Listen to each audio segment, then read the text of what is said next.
again. I'm young, very much bipolar and mostly stoned. And I love to ask questions. But at the same time, though, I do have this childish, secret intellectual fantasy that builds bridges between the opposite sides of the barricades in my mind. That is to say, I love when I find the word freedom sealed as a warm kiss or a shining horseshoe. In the models' lips in the adverts, in politicians' notebooks, in toddlers' iPads, in the all-around-the-clock media outlets, in the crazy case of the Trumps, in psychedelic discourses, in drone serial numbers, in the bodies of the oil dealers' daughters, in provincial pigeonholes, in Skopje's poison posted on social media without any criteria, in the phone calls made on shows, TV shows made by middle-aged men who once somewhere read 50 Shades of Grey.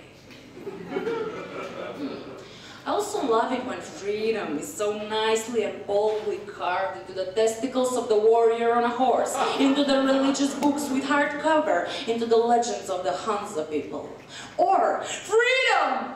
Scribbled with an eye crayon on prison cell walls, maybe even drawn on the naked, perfect, very silicone breasts of an activist with a severe identity crisis and a 4-year-old gender non-binary nephew.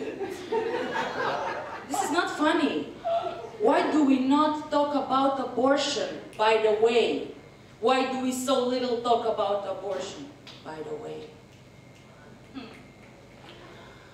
Anyhow, I find it so exciting, and I get so excited and open-minded when I feel it, when I hear it.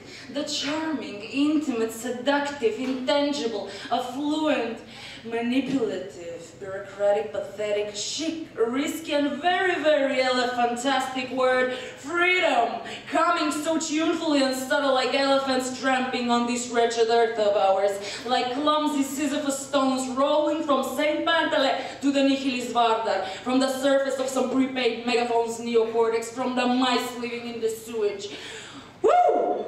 I even rustle like a spring leaf in autumn when I feel it vibrate out of the poetic throats of the self-proclaimed prophets, healers, anarchists, dealers, witch doctors, and helicopter mothers, or out of the ink-colored chakras of the struggling artists and the hippie consumers, typing on their laptops in squares, in brackets, in towns, in the DNA of their future children, murmuring magic onto the bones of the ancestors that have died with their hearts facing the partisan sky.